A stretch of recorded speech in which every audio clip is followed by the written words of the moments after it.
Hi guys, welcome to your favorite TV show Humanity and Humans, and of course, as usual, we are always here discussing humanity with our sentiment.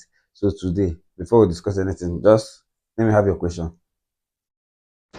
Mr. H&H, please, what do you think is the possible solution to the current situation in Nigeria? And how can it affect we, the citizens? Ah, Nigerian politics wahala. Okay, now you can agree with me, or in short, every citizen of Nigeria can agree with me wholeheartedly that the situation of Nigeria is beyond jaga jaga. You don't pass water, don't enter gare. So now I will tell you pop and plain.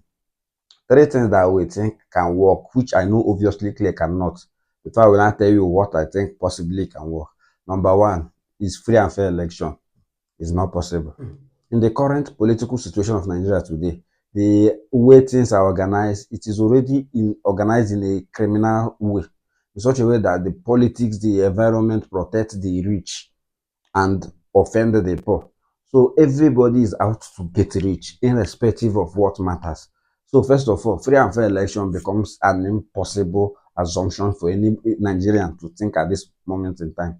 Reason, as long as the president has the right to appoint the next chairman, forget it, because it will always be in their favor. But funny enough, in this situation now, we are having clash of authority, clash of power, where you see the North rising, having a strong coalition, trying to put out Tinubu just the way they put out Goodluck. But the difference now is that during the time of Goodluck, he was a politician that understands that life values more than power. But in this case, we are talking about two hungry lions fighting. But always remember, the ground will always be the one suffering it. But it's an opportunity for us if we can understand how things work. When two of them are fighting, we, the citizens, can use the opportunity and penetrate to be able to get what we want. But I tell you wholeheartedly, the two solutions we can get in Nigeria now is complete political reform, where we can get our electoral reform, our political rally reform, our campaign reform, or a complete military takeover. But you see, in this particular military takeover, it happens in two ways. We might be lucky to get someone that has the interest of the masses, someone that is tired of the way things are run, someone like Ibrahim Traore, someone like the current president of Mali, someone like the current president of Niger, people that wants the power, not for themselves, but for the people. People that believe that power belongs to the people will enjoy it. And Nigeria being a diverse country with different ethnic group, different political alignment, different religious alignment, if such person arises, definitely he will have crisis because of our diversity.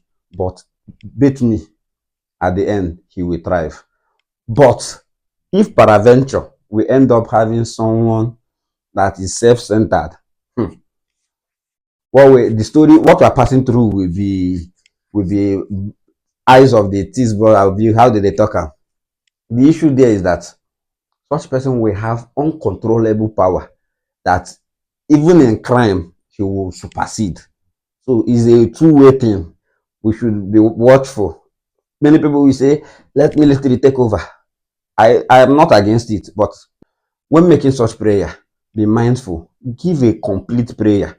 Pray that someone that has the heart of humanity takes over militarily. By so doing, whenever the person suspend the rule of law as a military government, he will invite and initiate the rule of humans, the conscience that makes him human, that mindset that makes him African, that makes him black first. He will always place our interest first.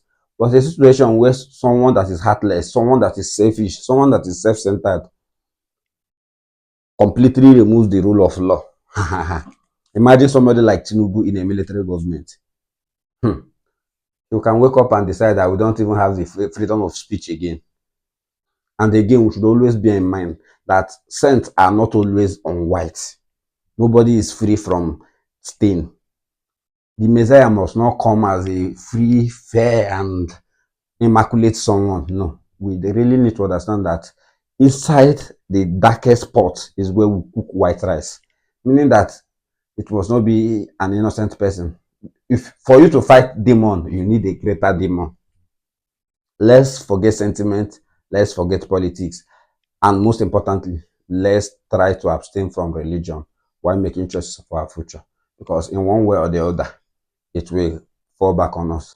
And some other way, I will tell you that if after all these things we still didn't get justice, Nigeria is already used to suffering and smiling. So, my brother, as we are preparing for the best, please plan for the worst. For he that fails to plan is already planning to fail. Remember to follow us on all our social media handle at Humanity and Humans. Here in Humanity, we will always and always discuss humanity, of course, without sentiment.